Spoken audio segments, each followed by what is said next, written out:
আসসালামু আলাইকুম। আজ আমি সিজার নিয়ে কথা বলব। যে দেশে যে এত সিজার হচ্ছে, দেখা যাচ্ছে প্রত্যেকটা ক্লিনিকে, প্রত্যেকটা হাসপাতালে যে সিজারগুলো হচ্ছে, বেশিরভাগ সিজারই দেখা যাচ্ছে যে অহেতুক। কোনো কারণ নাই এবং কোনো প্রয়োজন ছাড়াই। জাস্ট কিছু টাকার জন্য যে একটা মহিলার এত বড় সর্বনাশ করতেছে। সিজার করলে যে একটা মহিলার কত বেশি ক্ষতি হয় তা হচ্ছে শুধু ওই সিজারিয়ান মাটাই জানে। প্রথম সমস্যা হলো সে হয়তো বেশি বেবি নিতে পারবে না। তারপর দেখা যাচ্ছে যে সে দীর্ঘদিন যাবৎ সে অসুস্থতায় ভোগে। তাকে যে অ্যানেস্থেসিয়া দেওয়া হয় বা আরও যে ইনজেকশন করা হয়, আরও বিভিন্ন মেডিসিন দেওয়া হয় এবং বিভিন্ন কারণে দেখা যাচ্ছে সে দীর্ঘস্থায়ীভাবে সে অসুস্থ হয়ে যাচ্ছে। দেখা যাচ্ছে যে 90% মহিলাদের কোনো সিজারের কোনো প্রয়োজনই ছিল না। জাস্ট নার্স, ডক্টর এবং প্রতিষ্ঠান মিলে তাকে সিজার করানো হচ্ছে। যেমন আজকের একটা কথা বলি। আজকে আমি এক ডক্টরের সাথে কথা বলতেছিলাম। তো উনি বলতেছে আজকের যে বেবিটা ওইটা নর্মালি হওয়ার কথা ছিল।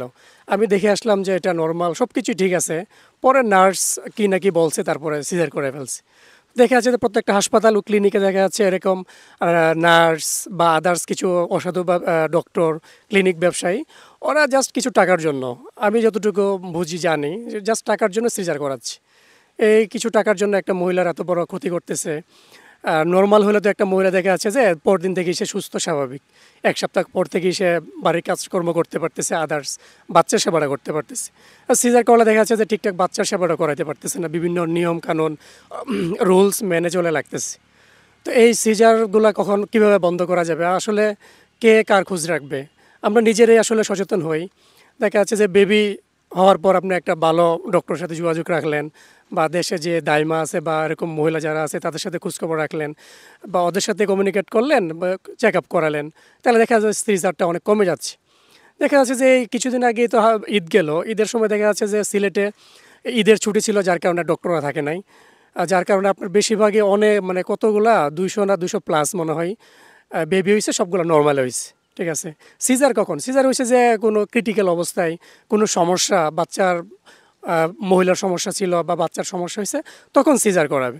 আর এখন কি অবস্থা, মানে জাস্ট টাকার জন্য সিজার। সব ঠিক আছে, ওরাও জানে যে নর্মাল হবে, নর্মালি সব কিছু চালিয়ে যাওয়া যাবে। জাস্ট টাকার জন্য যে বুঝাই নিচ্ছে যে এটা সমস্যা, ওইটা হচ্ছে বাচ্চা উল্টাই গেছে, এই হয়েছে।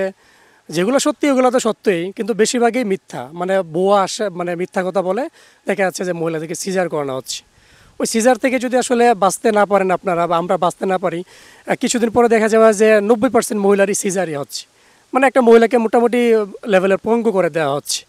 তো এইগুলো আসলে ব্যক্তিগতভাবে আমাদের উদ্যোগ নিতে হবে, বা আমাদের যারা বিয়ে করছেন, যাদের বেবি টেবি হবে, বা গার্ডিয়ান যারা আছেন, এই বিষয়গুলো সতর্ক হবেন। শুধু শুধু সিজার তো না, টাকাও তো বেশি না, এই দেখা যাচ্ছে 10,000 15,000 টাকার জন্য এই ক্লিনিকের লোকরা তাকে সিজার করাই ফেলতেছে, যেটা কিনা আসলে আমাদের জন্য লজ্জাকর। যারা জানেন বুঝেন তারা আরেকটু সচেতন হবেন। আরেকটু সচেতন হলে দেখা যাচ্ছে আপনার বেবিটা নর্মালি হলো, মা সুস্থ থাকলো, ফ্যামিলিটাও সুস্থ থাকলো বলা যায়। কয়জনকার সিজার করানো হবে, কয়জনকে? তো আসলে জাস্ট আমি এটা এতটুকুই বলা, সচেতন করার জন্য। আপনারা নিজ থেকে সচেতন হবেন। অনেকেই থাকেন উদাসীন, আপনি সচেতন হতে গিয়ে, এখন মোবাইলের যুগ, এখন আপনি মোবাইলে বসে দেখে ঘরে বসে সব জানতে পারতেছেন। একটা মহিলার 3 মাস, 2 মাস, 5 মাস বা 6 মাস, 8 মাসের সময় বাচ্চারা কীভাবে থাকে, কোন পজিশনে থাকে, কী খাওয়া উচিত, কী খাওয়া উচিত না, বা ঘুম, আদার্স বা কী মেডিসিনটা নেওয়া দরকার, আয়রন, বেশিরভাগ ক্ষেত্রে আয়রন নেওয়া লাগে, আয়রন, ক্যালসিয়াম, ওই বিষয়গুলো আপনারা ইউটিউব থেকে দেখে নেবেন বা আদার্স থেকে দেখে নেবেন, অথবা ডক্টর থেকে জেনে নেবেন। আর ক্লিনিকে নেওয়ার বিষয়ে সতর্ক থাকবেন। একদম সমস্যা না হলে ক্লিনিকে নেওয়া দরকার নাই। জাস্ট এতটুকু ভয় থাকে যে ক্রিটিক্যাল অবস্থায় হলে তো বাচ্চা অথবা মায়ের মৃত্যুবরণের সম্ভাবনা থাকে, তা এটা অনেক কম। যদি ওইরকম সিরিয়াস কেস মনে হয়, তাহলে আপনি ক্লিনিকে নিয়ে গেলেন। সুস্থ স্বাভাবিক মানুষের ক্লিনিকে না নিয়ে হয়তো আপনার নর্মাল একটা জায়গায় নিয়ে গেলেন, যেখানে নর্মাল ডেলিভারি করানো হয়। বাংলাদেশে হয়তো এখন অনেক জায়গায় তৈরি হচ্ছে যেখানে নর্মাল ডেলিভারি করানোর ইয়ে হয়। বা আপনি এই বিষয়গুলো যদি আপনি নিজে সচেতন হন, নিজেও জানেন, তখন আপনি বুঝতে পারবেন আপনার বেবিটা নর্মাল হবে না সিজার লাগবে। হ্যাঁ, তো ওই বিষয়গুলো আপনারা একটু একটু তদারকি করবেন। একটা বাচ্চা পৃথিবীতে আসতে তো অনেক সময় লাগে, তখন থেকে গার্ডিয়ান যদি সচেতন হয়, দেখা যাচ্ছে তো অনেক কিছু সে জানতে পারবে, তখন ওই সমস্যাগুলো সমাধান করা সম্ভব হবে।